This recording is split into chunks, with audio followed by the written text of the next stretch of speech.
Hello Internet, welcome to my studio. My name is Ash, and this is the best video game to live-action film adaptation of all time. You guys really should have known better. Lara Croft Tomb Raider 2001 is an action-adventure film based on the iconic interactive video game series of the same name, produced by Mutual Film Company, Lawrence Gordon Productions, Eidos Interactive, now Square Enix, and distributed by Paramount Pictures. The canon I will be using is the first 5 console games to compare to the film. Tomb Raider starring Lara Croft, 1996, Tomb Raider 2 starring Lara Croft, 1997, Tomb Raider 3 The Adventures of Lara Croft, 1998, Tomb Raider The Last Revelation, and Tomb Raider Chronicles. All 5 games were released by Eidos Interactive, Crystal Dynamics, Core Design, and now Square Enix. The filmmakers stayed incredibly close to the source material. Understandably, certain things were changed, such as locations, storyline, costumes. The filmmakers didn't want us to see an exact live-action copy of one of the video games. They wanted to give us something new, a new adventure for Lara, a new story with new characters and new ancient artifacts to find. The filmmakers kept Lara's iconic braid, her backpack, the boots, her iconic gun belt with dual holsters and dual pistols. Her butler in the film, Hillary, who was portrayed by Chris Berry, is similar to that of the butler from the games, Winston. Although Hillary is much younger,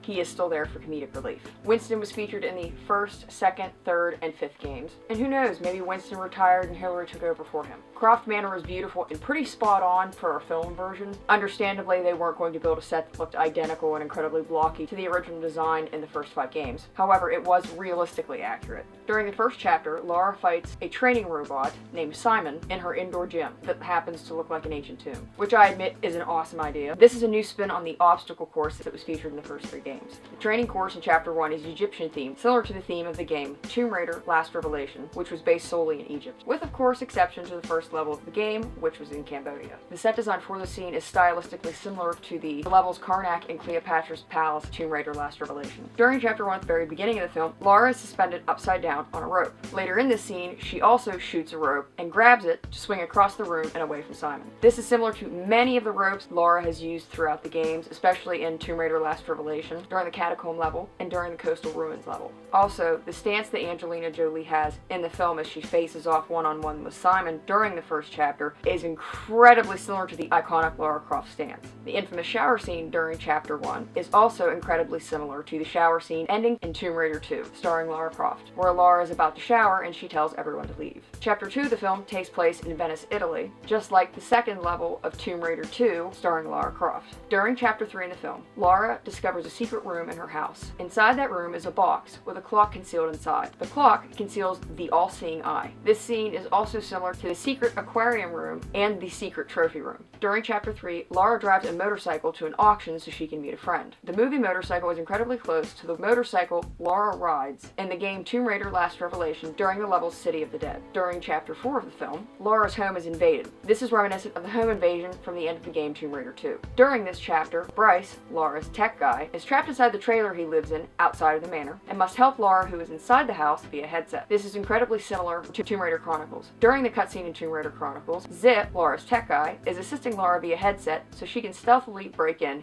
to an office building. Also during Chapter 5, after Lara and her Jeep are dropped off from a military plane by parachute, which is also similar to the games, during this scene, Lara uses binoculars to spy on Mr. Powell and Alex West. The scene cuts to Lara's point of view shot, then back to Lara, then back to what Lara is looking at. This cutscene is also similar to a cutscene featured during the level The Base from the game Tomb Raider Chronicles. Lara drives a Jeep during Chapter 5, and this Jeep happens to be similar to the Jeep that Lara drove during the level Valley of the Kings in the game Tomb Raider Last Revelation. It's significant that this entire chapter located in Cambodia, since Cambodia was featured in the first few levels of the game Tomb Raider Last Revelation. During Chapter 5 in the film, as Lara is exploring the Cambodian jungle, it reminds me a lot of the first 4 levels of Tomb Raider 3, The Adventures of Lara Croft, where Lara is exploring the jungles of India.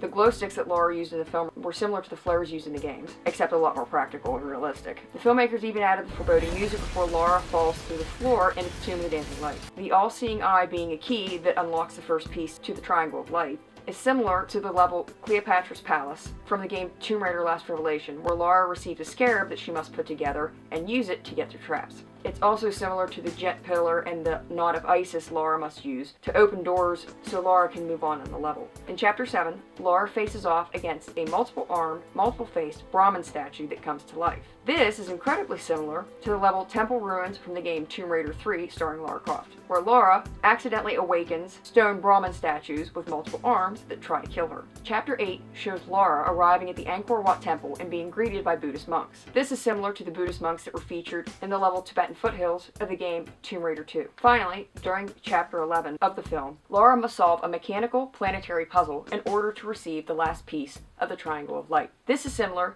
to the level The Lost Library from Tomb Raider The Last Revelation, where Lara must push or pull statues of the planets in order to proceed forward in the level. This film is the best crossover, it is the best video game to live action film adaptation of all time because the filmmakers stayed true to the core Tomb Raider canon. They didn't make the film identical to the games. Yes, they took liberties, yes, a few things were changed, but it worked very well. They made the film realistic. This film kept the integrity and the whole idea behind the Tomb Raider franchise. And some of you might not remember this, but this film was incredibly popular and actually grossed a lot for its day when it was released. Some of you may agree with me, some of you may not agree with me, and that's okay. Believe it or not, I do have more examples, but I figured I would keep this short and sweet. I am obviously very passionate about this film. It is my favorite film of all time. Hopefully I've changed a few of your minds out there, and if you haven't seen this movie, I highly recommend it. Thank you all so much for watching. As always, if you would like to see me again, please click the like and subscribe button. Good night.